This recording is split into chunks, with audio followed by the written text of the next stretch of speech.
Howdy folks, Jambareeqi here, and welcome to Jambareeqi Request, the show where you decide what I review. For this episode, you chose The Land Before Time, as nominated by Louis Garcia, a film that I watched a lot as a kid, and I mean a lot, so it's very nostalgic to me. The Land Before Time is a drama-adventure movie set during prehistoric times. It centres on a group of young dinosaurs called Littlefoot, Sarah, Ducky, Petrie and Spike, who have been separated from their families after a great divide. Inspired by the last words of his late mother, Littlefoot leads his new friends to the Great Valley, a lush place full of greens, in hope that they'll find food and reunite with their families.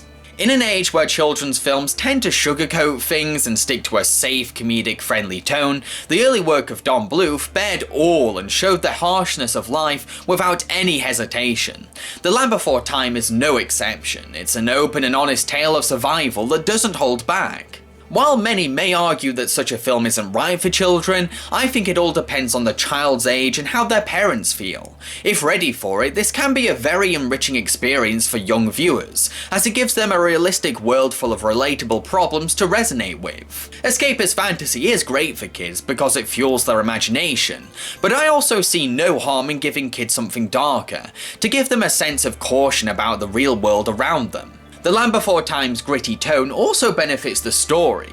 It helps to make our characters' adventure feel earthy and tough. We really feel the strain of our characters' long walk, the coarse environments they go through, and the constant unnerving fear of danger. This grim tone totally enhances the weight and gravity of the journey. Plus, the film's villain, Sharptooth, has a strikingly terrifying presence. Unlike other characters in the film, he has a much less appealing design and far more animalistic behaviour.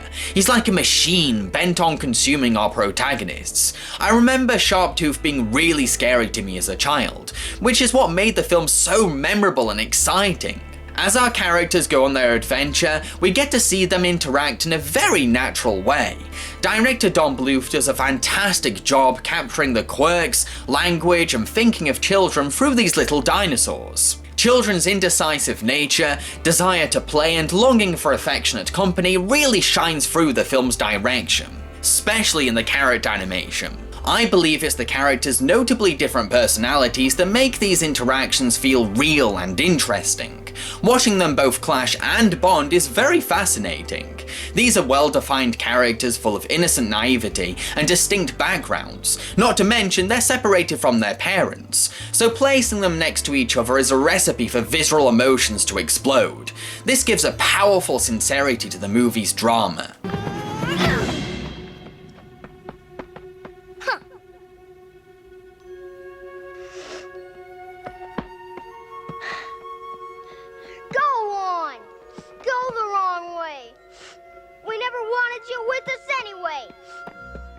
After Littlefoot's mother passes away, the movie shows the authentic, dark emotions that can cloud someone who's lost a loved one. However, it's nice enough to have an adult character assure Littlefoot that these feelings are normal and his mother will be with him in his memories. This is why I strongly dislike Lilo and Stitch 2's tasteless take on the topic of death, because it naively states that love can simply cure death, a misleading and destructive message to children because it implies that the reason a loved one isn't coming back is because they don't love them. The Land Before Time knows that this is a serious subject, and it can't be decorated with sparkles and rainbows. It has to be handed to the young audience with careful maturity. Well done to Don Bluth for discussing death so sincerely in a kids' movie. It is nobody's fault. The great circle of life has begun. But you see, not all of us arrive together at the end. What'll I do? I miss her so much. And you'll always miss her. But she'll always be with you, as long as you remember the things she taught you. I'd also like to give huge credit to the late James Horner for his magnificent score in this movie. Horner's music is genuine and from the heart. It reflects the strong emotions displayed by characters so well. Their tears, frowns and smiles feel even more powerful when placed next to passionate, sensitive orchestral sounds. Horner's music also complements the epic prehistoric setting. It uses sweeping pieces to paint an otherworldly atmosphere full of nature never seen by human eyes. Objectively, I will admit that this movie isn't for everyone. Some people might find it to be too depressing. Its brutal honesty is almost unforgiving, which can make for a bleak experience.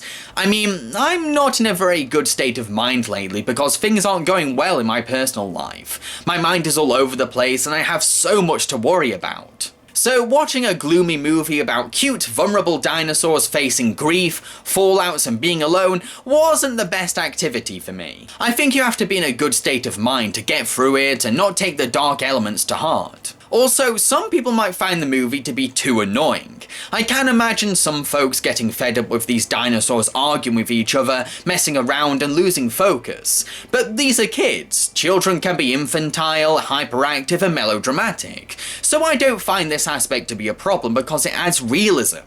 To conclude, The Land Before Time is a powerful, moving and brutally honest film about survival and friendship. It's definitely a classic of animated film and I highly recommend it if you've not seen it before. So what am I going to review in the next episode of Jambareeqi Request? Well, that's entirely up to you guys. I have no say whatsoever. It all involves the comment section below, and if you're new to this series then please watch the guide on how to vote and nominate in the description box below before you do anything. Cheerio folks.